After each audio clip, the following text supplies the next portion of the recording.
Da-da-da-da-da-da-da-da-da. Telling the truth is a bad idea. None of it makes sense. None of it. Where they're using false diagnoses. You sure you want to do this?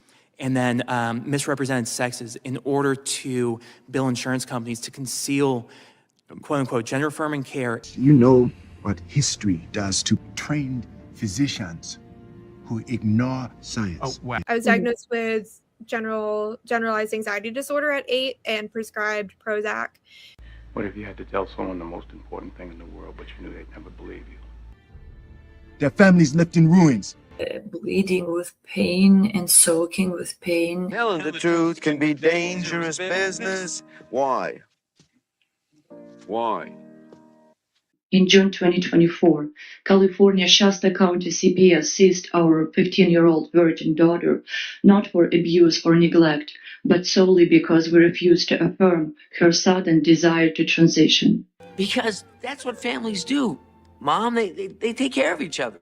What I mean by that is back in the 70s, lesbian mothers were in a position to lose their children just because they were lesbian. Oh, is that brilliant?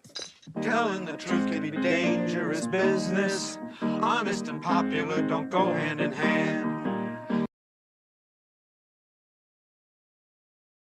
How much money we think each patient would bring in, and this is only including top surgery. This isn't including any bottom surgery, and it's a lot of money. These surgeries make a lot of money. So female to male chest reconstruction can bring in $40,000. And so my story is different from a lot of the others, the younger generation now, because I didn't do it because I wanted to be a man. I never medicalized except for testosterone, and the testosterone, the long-term usage of testosterone, was what caused me to have a hysterectomy and was a major contributor to those 5 heart attacks that you mentioned. Tell the truth. When it settles onto the ground, when we have to actually make decisions about our own safety, or as a clinician, if I'm doing risk assessment and talking to people about institutional placement decisions, sex is a part of that picture. It has to be. And I don't think there are very many trans men who don't understand that. Tell him the truth! You lied and cheated? I was depressed, and I had also learned that I like girls and started identifying as LGBTQ in general. So that's what led me to online. Danger!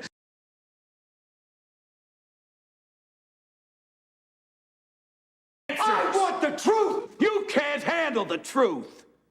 And then she goes on to say in her article, if this critical misunderstanding, which creates years of disability, medical, shopping, hopelessness, and failed interventions, is unfortunate, its extension into gender medicine is tragic.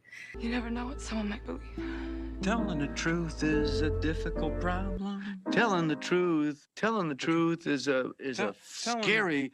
Telling the truth is a scary predicament.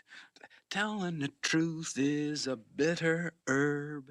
Forget herb. I never heard of a hit that had the word herb in it. Telling the truth is.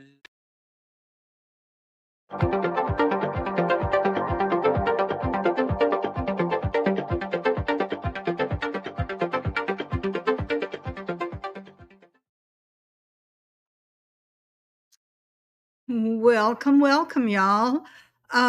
If this is your first time here, we're so glad that you are. If it's not your first time, well, welcome back. And if you're watching this recorded on YouTube, we are delighted that you are watching it there. Or maybe you're just watching it again because you missed something. All of that is wonderful, and I appreciate it. My name is Ellen Jimerson, and this podcast is called Moving Parts, Why Children Become Trans. At least I think that's the name of it.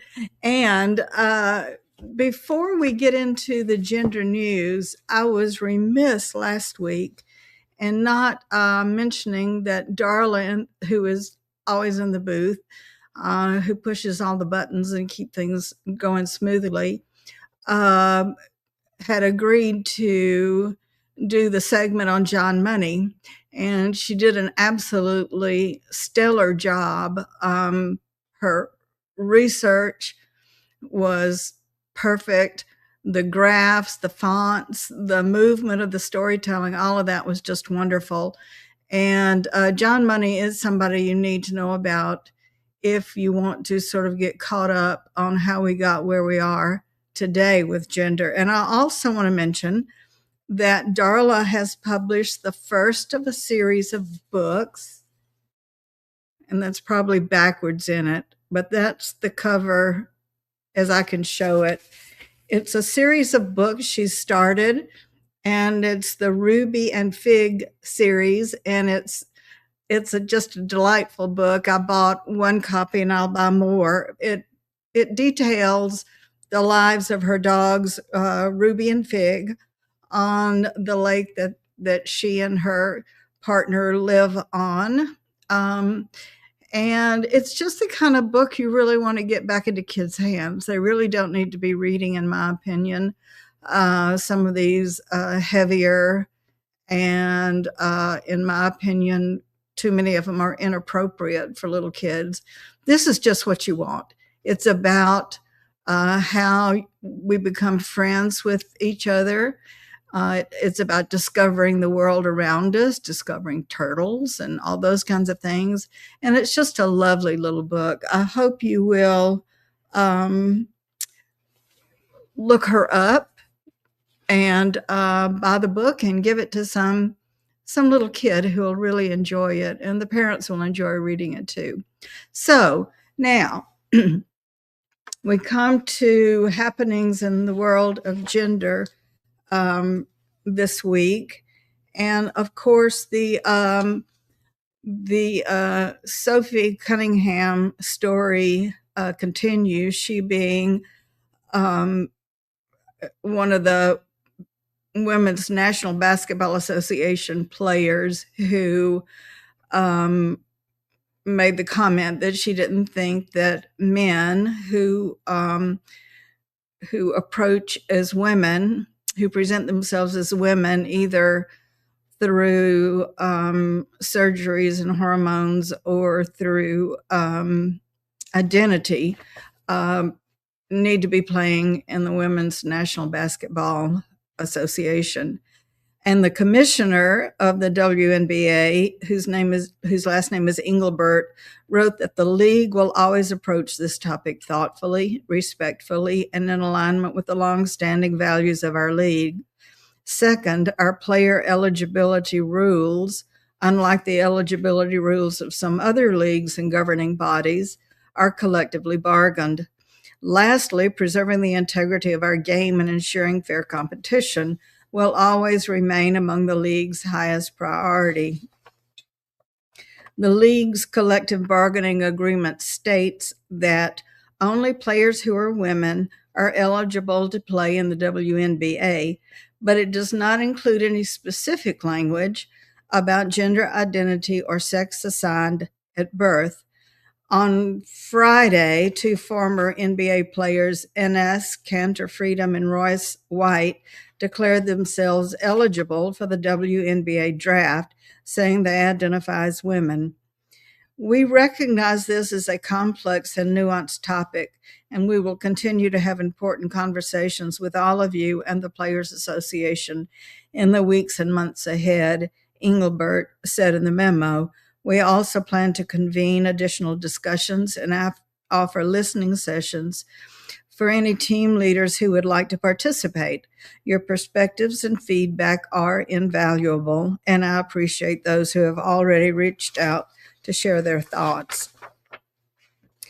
I do want to say that the announcement by Freedom and White that they intended to put themselves up for membership or inclusion in the WNBA caused quite a stir on my Facebook page. And I really didn't see it coming. There were, and it's all good. That's why I post on Facebook. It's all good. People objected that anyone would see their volunteering or trying to be on the team as being something to be rejected rather than embraced. At least one person expressed dismay over their character vis-a-vis women in general. And as I say, I was sort of taken aback because my point in posting it was that this could force the issue as to whether men belong in women's sports in the wider context. But a lot of people didn't really see it that way, and they felt that it was a slam to the efforts of feminists to sort of control their own spaces. However, and honestly, when I posted it, I hadn't realized that the WNBA has a policy restricting players to women only, and that there already has been a trans woman in the WNBA whose name is Lashaya, I think. I should have written it down, but I didn't. The issue there, though, being the fact that she was born female, she has had a double mastectomy, but she's never had any testosterone. And she is, basically a female who has had her breasts amputated. So that is not the same thing as admitting men to teams. Anyway, that's that has been quite an item among people who follow the trans issue. Second, President Donald Trump's administration said that Medicaid would stop paying for gender-affirming surgeries and hormone treatments for transgender minors, and the state Children's Health Insurance Program won't pay for the treatments for those under 19. The announcement is the latest in a series of policies from the administration, and the text that I read then goes on to say, aimed at transgender people, which is another instance of the journalism being inaccurate. These policies have been aimed at minors. The policy is to take effect October 13th. It is not clear how much taxpayer funding is going to cover gender-affirming treatments for transgender youth now. And there again, they make a statement that the youth are transgender and without any other qualifications. The Centers for Medicare and Medicaid Services did not respond to questions about the policy on Tuesday. At least 27 states have already banned gender-affirming care for those under 18. Even in states that haven't, many major hospitals have stopped providing some of the treatments, and gender-affirming surgeries for minors are rare. I think many of us would dispute that. Of course, you'd have to define rare. Puberty blockers and hormone treatments are more common. That may be true. The policy calls for Medicaid and CHIP to continue to pay for mental health treatment for transgender minors, but phase out coverage of hormone treatments that are used both to block puberty and to produce sex-related physical changes for those already receiving them as of April 2027. And so that's it for transgender news. And so we can just boldly march into today's topic. And the way it came about was, let me back it up a little bit and say this is something we have the format, the way we do it is not something we've done in the past. And so bear with me. I probably will be reading a lot just because that's the best way to do it, I think. But earlier in the week, Stella O'Malley, whose picture I have there, Darla, if you can find it. And there's Stella. Isn't she cute? She's so pretty. She's Irish. She is one of my favorites in the gender podcasting world. She has just earned her doctorate, and she's a psychotherapist and has taken a great interest in the issue of trans kids and their families and trans people in general. But she is very steady, very even, and very knowledgeable. She had on her show a man whose name is Emmet Connor. And there's Emmet. I really can't figure out who Emmet is, other than he seems to have been a comic and a comedian, and he has some books out, but I couldn't really find much information on what his qualifications might be, where he gets his ideas from.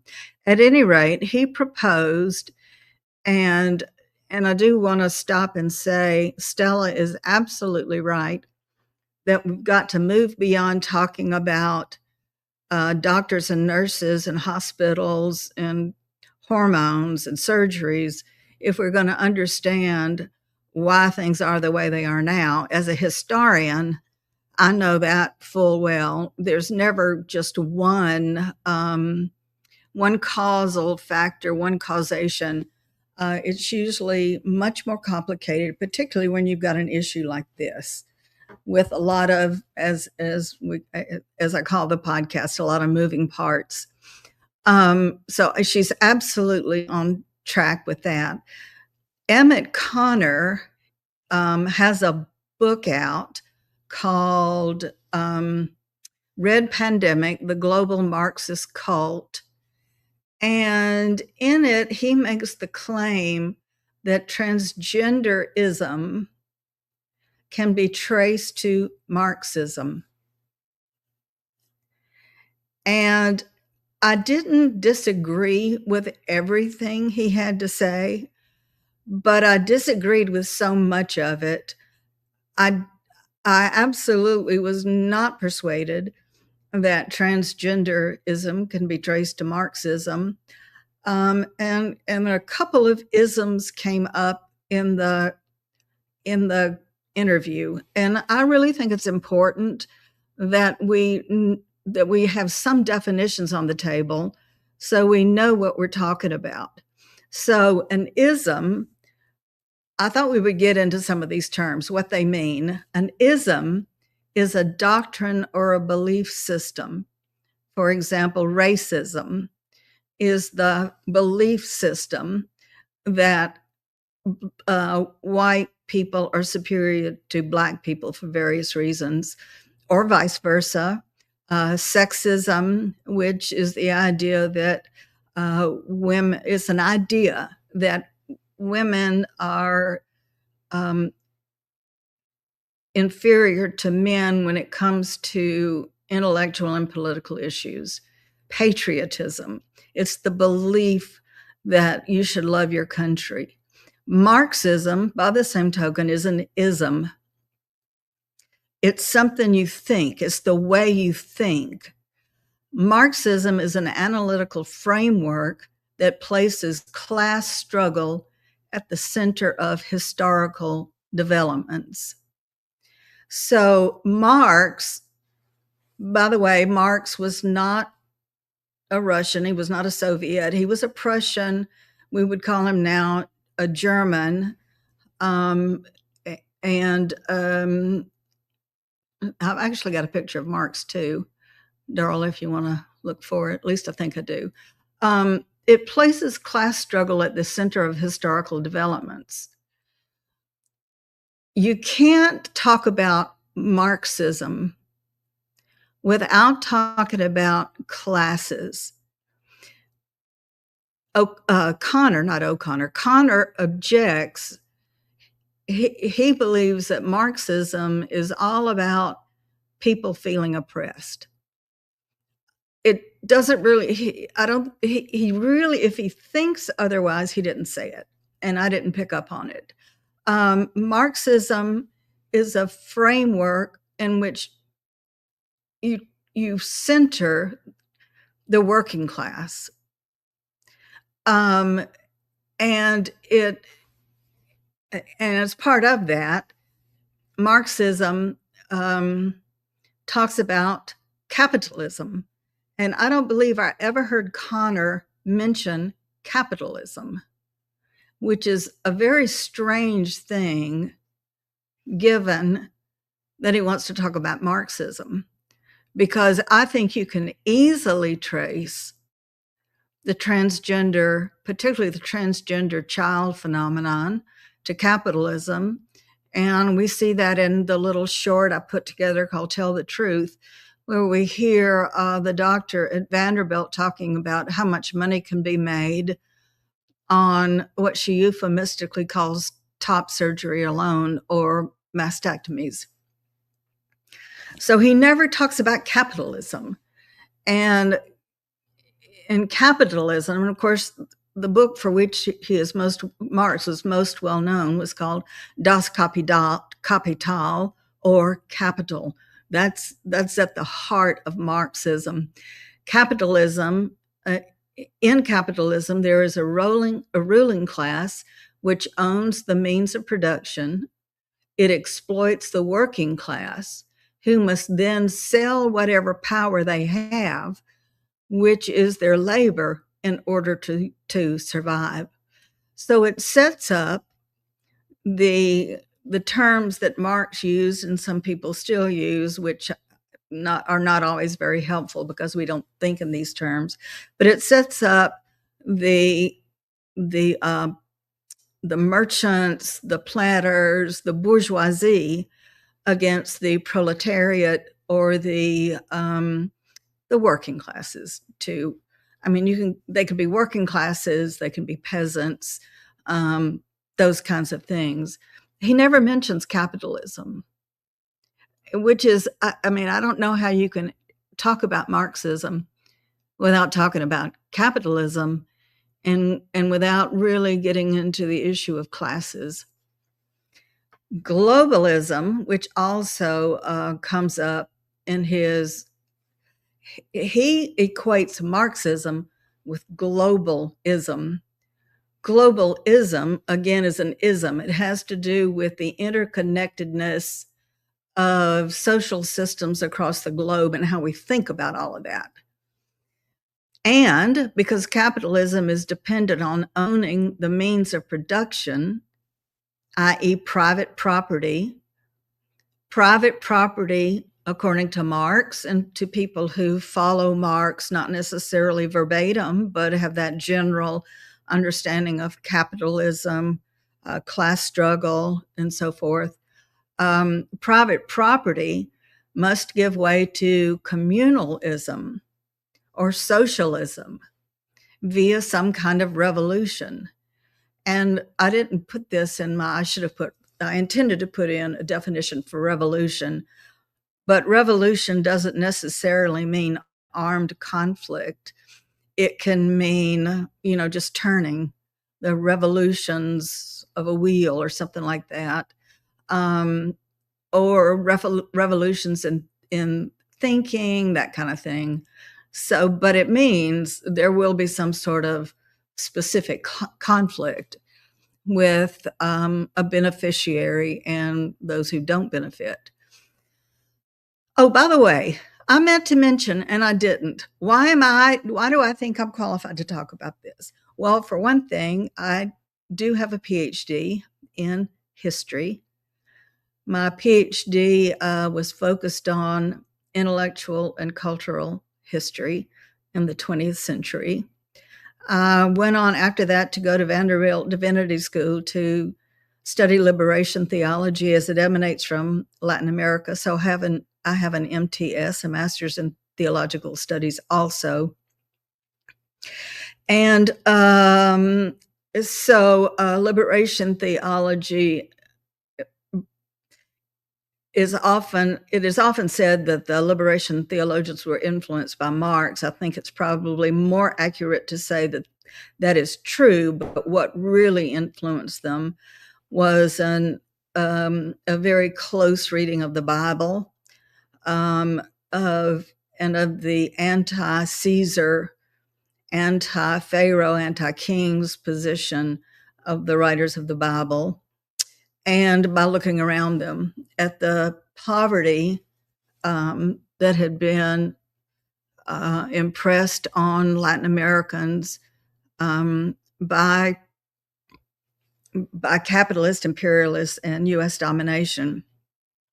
So that is what makes me think I'm qualified to speak to Emmet Connor's ideas. In addition, I've spent the last 20 years of my life looking into these issues, and so Connor's got a huge problem with what he calls open borders, which don't exist, and I'll get into that in a moment, and immigration. And this is something I've noticed with just a handful, but a big enough handful of anti-medicalization activists who have this strong anti-immigrant stance. And Emmet Connor is very, very explicit about that.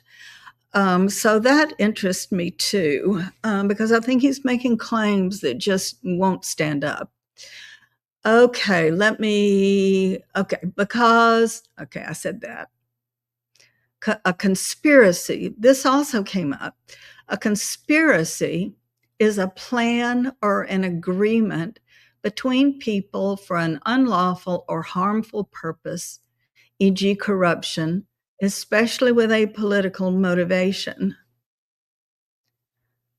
In a political sense, conspiracy refers to a group of people united in the goal of subverting established political power structures. People do not need to conspire to engage. People would not need to conspire if what they wanted to engage with were lawful, ethical, and were not plans that great numbers of people would challenge. And so what's an open border? An open border is a border allowing for the free movement of people among jurisdictions and states with no border control. Now,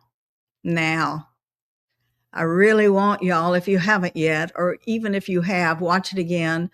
I made a documentary which took a good portion of my life. It took 5 years to make. A good chunk of my money, my energy and so forth. It's called The Second Cooler. It's a documentary narrated by Martin Sheen, and you can watch it for free on my YouTube channel, which is youtube.com/@EllenJemerson. And I lay all this out in some detail. So what I want to do is not necessarily talk about all the things that Emmet Connor said or didn't say, but just to sort of switch, because everything he says to me, not everything, much of what he says to me is not defined. It's not backed up with statistics or, any knowledge at all. And I would like to get into that. And so I will enter it through the way I best know how to enter that, which is to offer up the North American Free Trade Agreement, or NAFTA, as a case study. And many of these talking points can be understood. We can understand that what Connor has to say is inaccurate, not necessarily in terms of Marxism, but in terms of his ideas about people having a sense of being oppressed, his talk about open borders, his talk about immigration, his absence of talking about capitalism, and you can even get into conspiracy. And if I remember to do all the things I intend to do, I will talk about that. So the North American Free Trade Agreement, or NAFTA, was a globalization, or it gets us in the direction of globalization. It was an agreement among Canada, the United States, and Mexico. And what it wanted to do was to open up markets, and to do that, to remove barriers like tariffs. Tariffs are taxes which protect local businesses, local farmers, and those, local small producers. So what CAFTA, it's very clear that it was, it's an agreement among three powerful political governmental entities: Canada, the US, and Mexico. The Prime Minister of Canada who signed it was Brian Mulroney. It was signed in the US by Bill Clinton, and in Mexico by Carlos Salinas. So there's a big difference between what the people who drew up the NAFTA agreement wanted and what they said they wanted. What they said they wanted was to lift Mexicans out of poverty. What they said they wanted was a more level playing field. And they made a somewhat deliberate attempt to confuse free markets with fair markets. They were very successful in doing that. So what did NAFTA entail? First of all, prior to NAFTA, there were some policies and some programs prior to NAFTA that set the stage for NAFTA, one of which, the constructing of the Maquiladora zone across northern Mexico. This began in the 1960s, so there was a long run up to NAFTA. And the Maquiladoras, a maquiladora is just a factory. These were factories that were absorbing displaced Mexicans. They were notoriously bad places in which to work. In my movie, I have an interview with a young woman whose name is Polita, and she had been, Al, excuse me, Al, I'm live now, Al, as I always am at this time. All right, bye. Husbands, come on now. All right, where was I? The maquiladoras. So Polita spoke of being pregnant in a maquiladora in Nogales, Sonora being the northern state of Arizona, and it's just across the border from Nogales, Arizona. She spoke of being pregnant and not being allowed any sort of bathroom break, for example. So it's unkind, it's humiliating to work in these maquiladoras. And the last time I went there to Nogales, which was about 6 years ago, other groups of people were being displaced, and the people in the shelters were saying they likely would never make it to the States, but they would be absorbed into the maquilas. And And one of the people I interviewed for the second cooler said, and this, I interviewed him in 2008, so almost 20 years ago. And he said he went down, this was after NAFTA was signed and began to be implemented. He would go down to the maquilas and train people to work in them. And he said the people he was training were making $5 a day. And not even in Mexico can you exist on $5 a day. So that was one of the run-ups. But one of the key, okay, so Marx talks about capital. He talks about private property. He talks about the struggles between the classes. So with NAFTA and any of the free trade agreements, what you get is a system in which capital can cross borders freely. Product, like the automobiles and TVs made in the maquilas, they can cross borders freely, but the people displaced by NAFTA and later on CAFTA and the other agreements cannot cross borders freely. One of the conditions for Mexico being able to enter into the the NAFTA free trade agreement was to repeal Article 27 of the Mexican Constitution. Article 27 was a constitutional victory won back as part of the Mexican Revolution, I believe I'm correct in saying that, back in the early 1900s. And what it did was grant indigenous peoples the ability to stay on their traditional lands, and they lived there communally. They did not have title to private parcels of land. It was owned communally. This was part of the Constitution. It was what was keeping peasants in Chiapas and Oaxaca on their lands legally. They were not making a killing by any means, but with Article 24 and with tariffs, they were able to stay on their lands, their communally held, traditional, ancestral lands.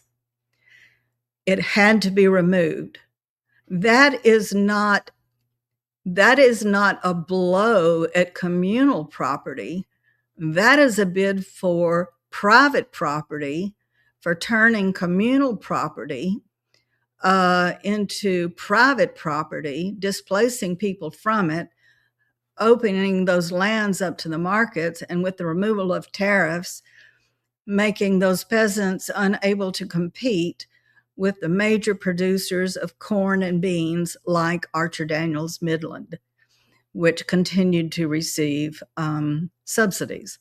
I hope I'm making sense. If you've got any comments or questions, just shout out and I'll do my best to answer them. So we can't talk about Marxism without talking about the abolition of private property. But what happened with NAFTA, which is and free trade agreements generally, and which is an aspect of globalization,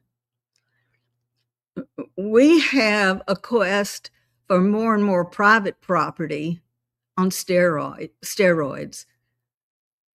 Nobody's trying to abolish private property.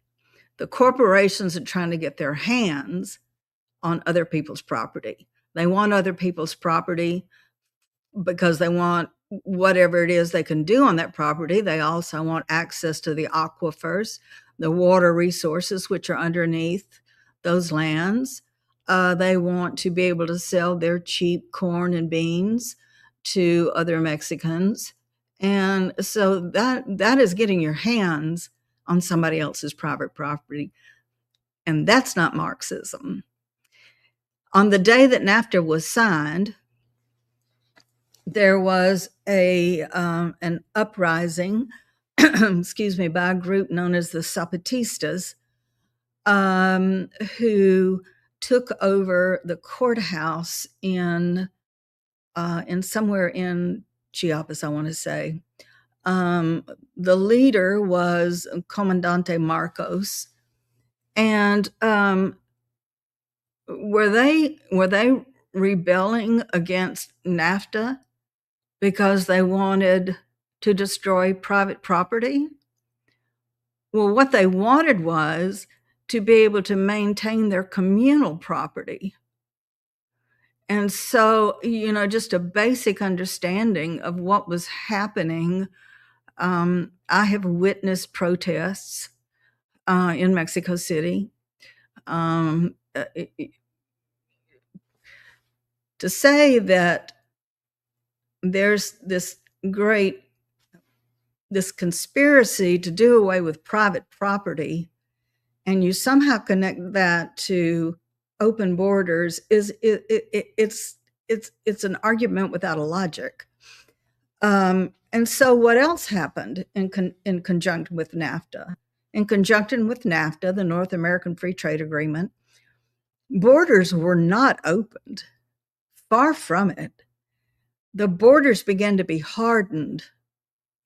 And if you go to the border now, you will see people talk about Trump's wall. That's nonsense. It was Bill Clinton's, the Bushes, Obama's, Biden's wall. The border started to be militarized.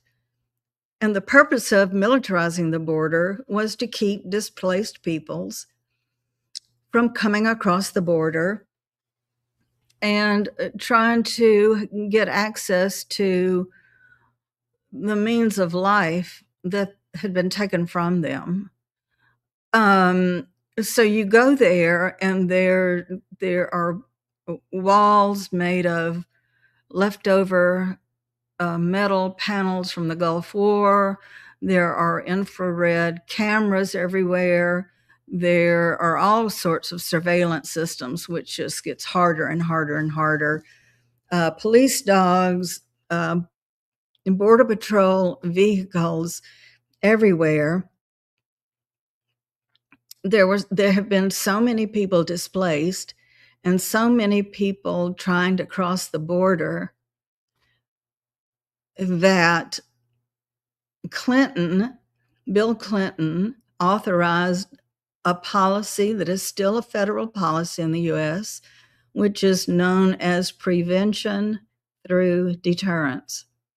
The prevention was to stop migrants from trying to cross through the urban areas, which are the safest areas in which to cross, and to funnel them at the time into the Sonoran Desert, which is quite inhospitable. The idea was that migrants would get out into the desert. A limited number would die of exposure or through other means. Word would get back to their sending communities, and they would stop trying to come. That, of course, was a failure. They didn't stop trying to come. And this has cost having to cross a militarized border. And I didn't mention that they don't have access to coming legally because they have to have title to land, and they have to have a certain amount of money in the bank to ensure that they'll go home again. So thinking back to the indigenous who were holding their lands on their lands communally, they don't have title to land. They can't produce it's not possible. And of course, all of these restrictions are in there for a reason. So again, my point is, I don't think Connor has really thought very deeply about all of this, nor does he seem to have much of a knowledge foundation to make his claims. There are no open borders. So one of the consequences has been thousands of migrants, including infants, little girls, little boys, pregnant women, grandparents who have died trying to cross the border, trying to get across. I've talked to a number of them, not obviously not the ones who died, but I've talked to people who did lose loved ones trying to cross, and I can assure you that, and I can assure Emmet Connor that people would come legally if they could. There is no open border. We can nail that down. There is no open border. Quite the opposite. The borders have hardened. One of the books I want to direct you to is any book written by Todd Miller. Todd is a journalist who focuses on the border. He has a wonderful podcast. He's written a number of books. No, that's Emmet. That's Todd. Todd is a personal friend. He and I had talked at one point about doing another documentary about the expansion of the borders and building on his book called Empire of Borders, the expansion of the U.S. border around the world. And in the book, it is just a brilliant book. I have read it maybe 4 times, and I've got it all underlined and all of that. He is very clear. Not only are the borders hardening, but the U.S. border is expanding. He makes the statement, or maybe he's quoting someone, where he says, the U.S.-Mexico border doesn't begin in Nogales or San Diego. It begins in Peru, which is an odd statement to make until you try to see what he means. And what he means is that there is a U.S. Border Patrol presence in Peru, in Haiti, in countries in Africa, in the Middle East. This is not an ideological presence. This is not an ism that's present. This is the United States Border Patrol actively present, actively controlling people's borders, actively interfering with the abilities of people to move. So what we actually have is a hardened border with U.S. military, Homeland Security, in all sorts of places that he talks about in the world. Let me see if I can.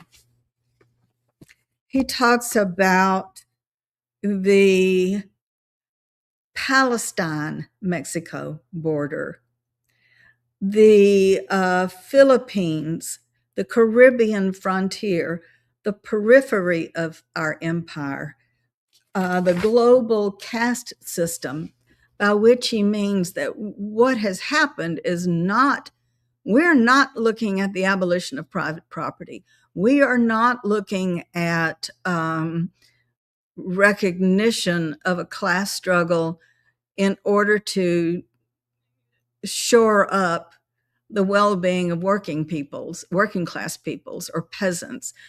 Exactly the opposite is what is factually happening. Let's see, the right to the world on the U.S.-Syria border, the U.S.-African border. And so what he argues for is that we return to the time when we had no concept of these fixed borders and like that. And he tells a story that has stuck with me.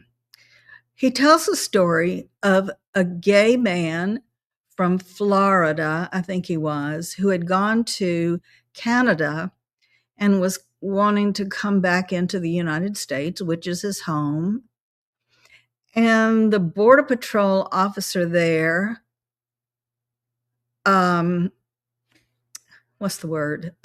took took his cell phone from him. And keep in mind, the only thing you need to cross, an American needs to cross the border with Canada, I think it may have changed a little bit now, but then was a passport. That's or nothing.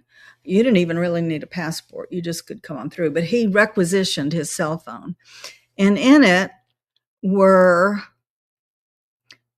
addresses or something like that, websites having to do with gay men having sex. And the Border Patrol agent said he wouldn't let him through. He kept him there for, I forget how long, but it was enough to scare the living daylights out of this man in Florida. And the Border Patrol officer said to him, "We don't need people like you. We're perverts," something like that, in the States.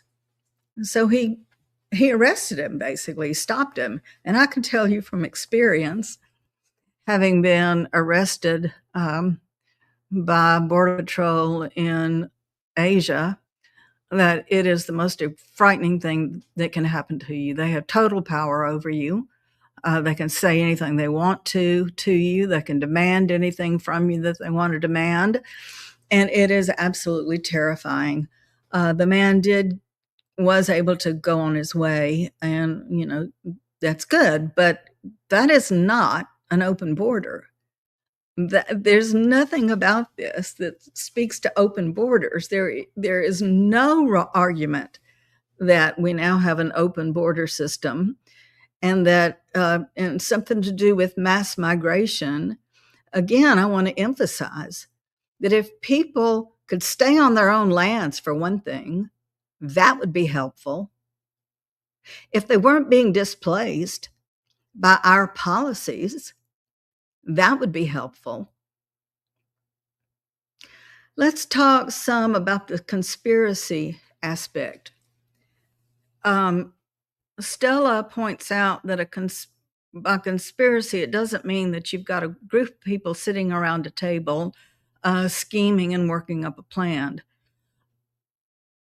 I think you can, without qualification or hesitation, call Barack Obama's approach to the Trans-Pacific Partnership, which was another proposed free trade agreement involving the Pacific Rim companies. He wanted to negotiate it. He wanted to fast track it. Now, fast track sounds like it means removing complications. What it meant was that he was negotiating it in secret. Why would you negotiate a free trade agreement in secret if the agreement was going to be the rising tide that lifts all boats? There would be no need for it. It would just, and I mean, people who watch these things referred to the Trans-Pacific Partnership as NAFTA on steroids. And you could also talk about Hillary Clinton and her effort to overthrow the legally elected president of Honduras, Manuel Zelaya, who was engaging in actual socialist-leaning activities. He was working to keep the lands of indigenous people in their hands, and so forth and so on. Hillary Clinton, built a private server for one reason and one reason only. You're conducting official government business in secret. You don't want other people to know. Why don't you want other people to know? Because it goes against the interest of a lot of people, Hondurans, but other people too. And mostly, who did it benefit? Dole Foods, for one thing, on whose payroll Hillary Clinton was. That was the time when she was Secretary of State for Barack Obama. So if you want to talk about conspiracies, it's not difficult to get into the idea of these conspiracies going on, but they're not about promoting Marxism, socialism, the abolition of private property, controlling capitalism, controlling imperialism.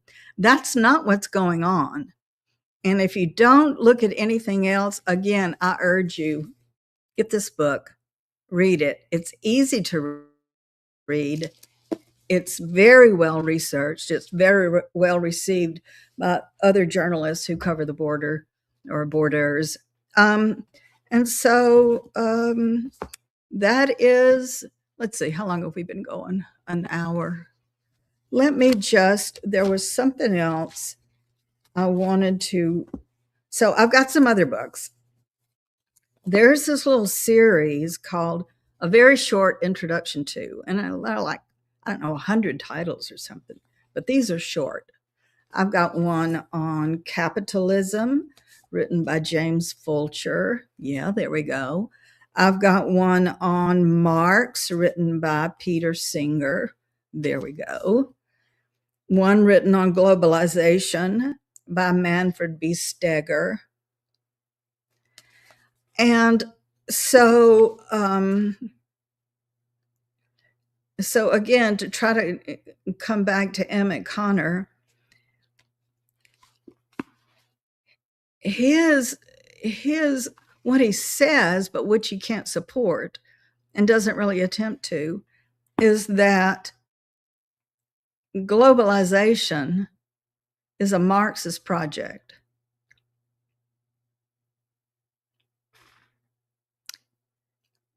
I hope I've said enough to at least make you look at the absurdity of that statement. And so one of the things, let's see, I meant to put a marker in here and I did not. So in this little book, if I can find it,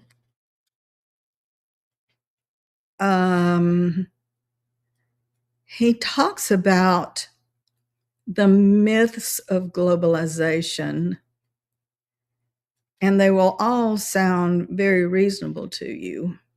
And another word for another way of looking at globalization is to call it neoliberalism.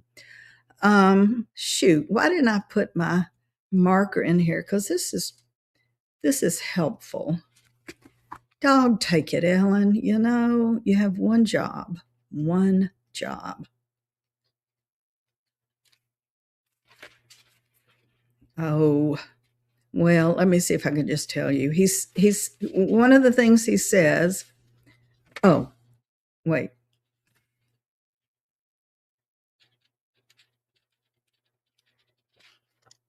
Okay. Anyway, he says there are a number of myths surrounding globalization. And back to this idea of conspiracy or whatever, the idea is that free markets, we have a comment. Oh, yeah. Sorry, let me get back to where I was. Is the idea that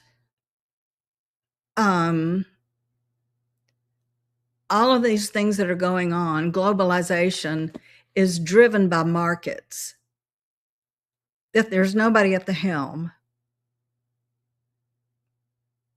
that globalized markets, a caste system involving people who can cross borders freely and people who must not. All of these things, there's been a promotion of the idea that all of this is inevitable and irreversible. It is, man, I can't believe I didn't mark this because he says it so much better than I. So I can put it in the show notes.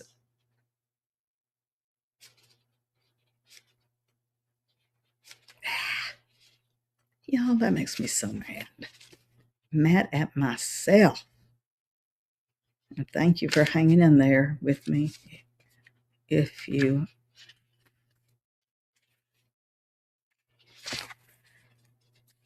here we go. Okay, I thought this was important.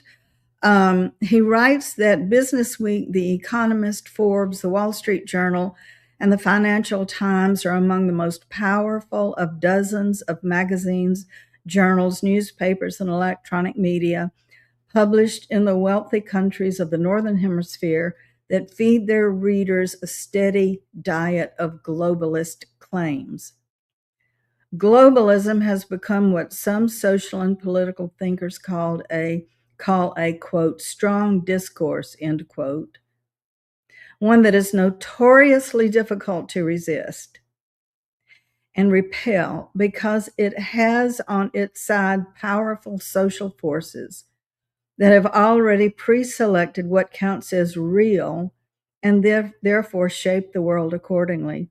The constant repetition and public recitation of globalism's central claims and slogans have the capacity to produce what they name.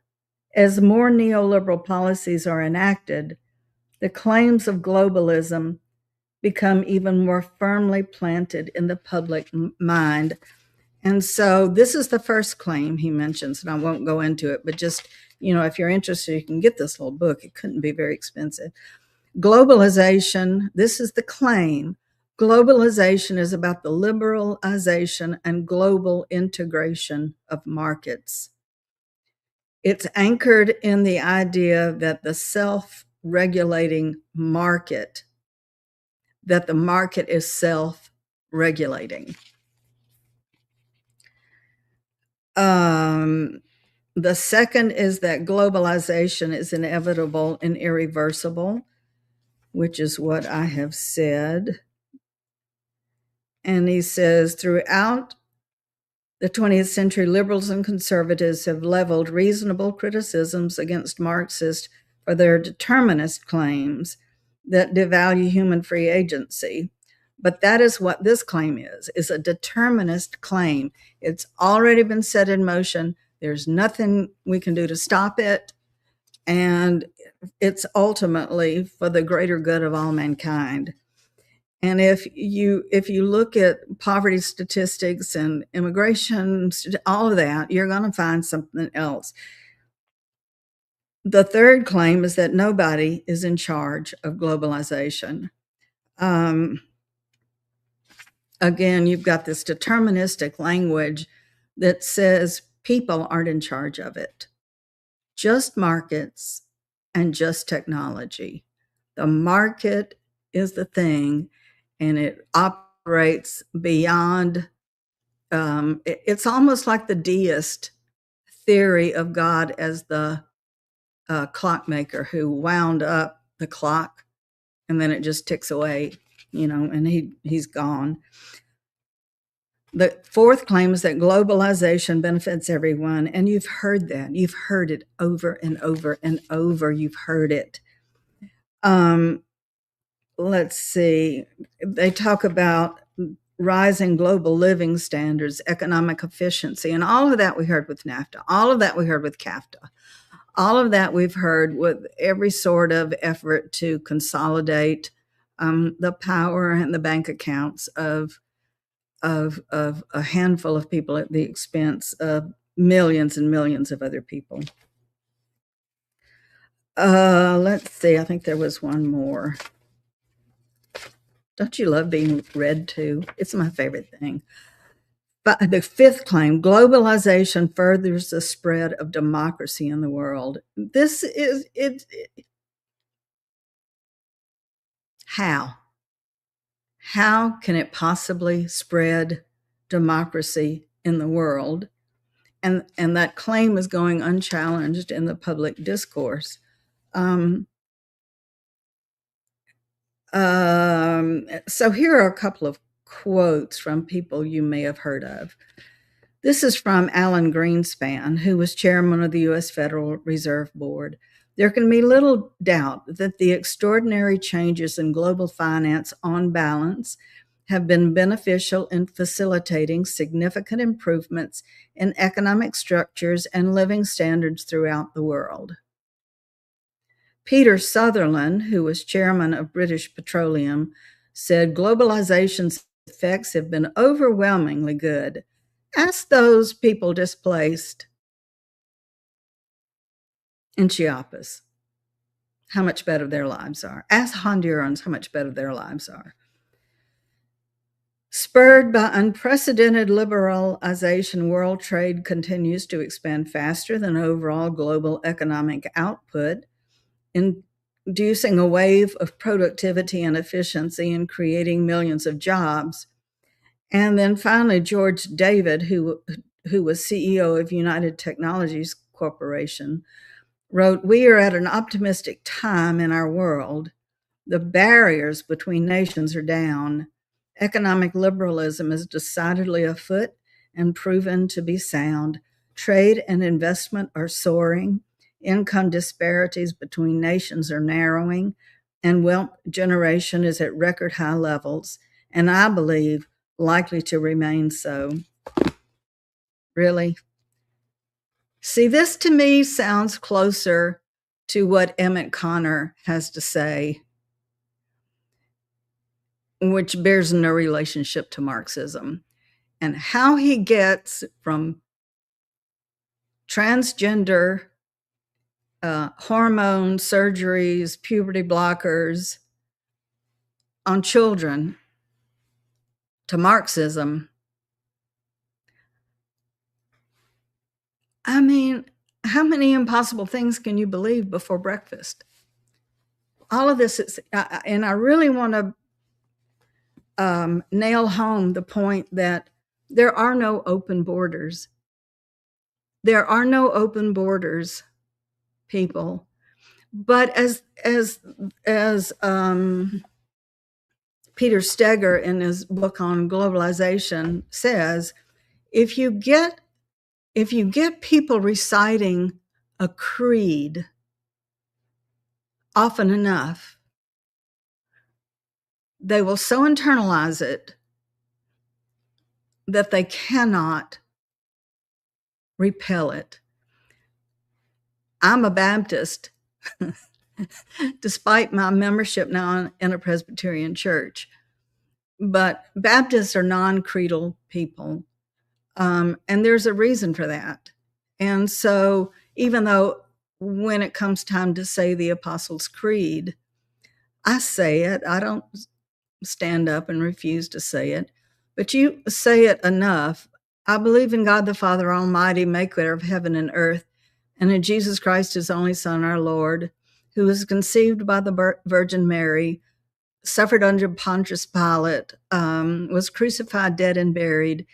He descended into hell. On the third day, he arose again from the dead, and he sits at the right hand of God the Father Almighty. He will come to judge the quick and the dead. I believe this. I believe it. I must believe it.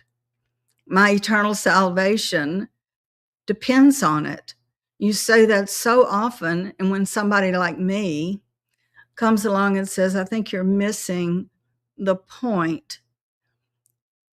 I don't think you have to believe that Jesus was born of a virgin in order to understand the gist of the Bible, which is the gist of the Bible and what it all hangs on is God and Caesar are not the same. The kingdom of heaven on earth and the national security state are not the same. They are not. They don't intersect. They never will. And of course, that is a dangerous way to think if you really believe, and dangerous to hear it, if you really believe that capitalism is God's economy, imperialism is God's economy, that if you hear it enough, that trans children are another type of lesbian girls, gay boys, non-conforming children. And what we need to do in order to support them is mutilate their bodies, and all of those things. To me, if you want to, I think Stella O'Malley is absolutely right. We need to think about the multiple causal reasons behind what's going on with the medicalization of children, taking their lives from them, deforming their bodies, all of those things. We need to look at, I don't think it's helpful to look at Marxism. I think we can take that off the table. I think we should look at try to figure out how we got here, and understanding figures like John Money is a good way to go. Listening to people's stories, as we do on this podcast, to try to figure out how they got where they got. And it doesn't always have to do with, as Aaron Kimberly and Jesse Harris and Xander, and I guess others too have said, it didn't have anything to do with thinking they were men trapped in women's bodies. It had to do with homophobia. It had to do with a host of other things.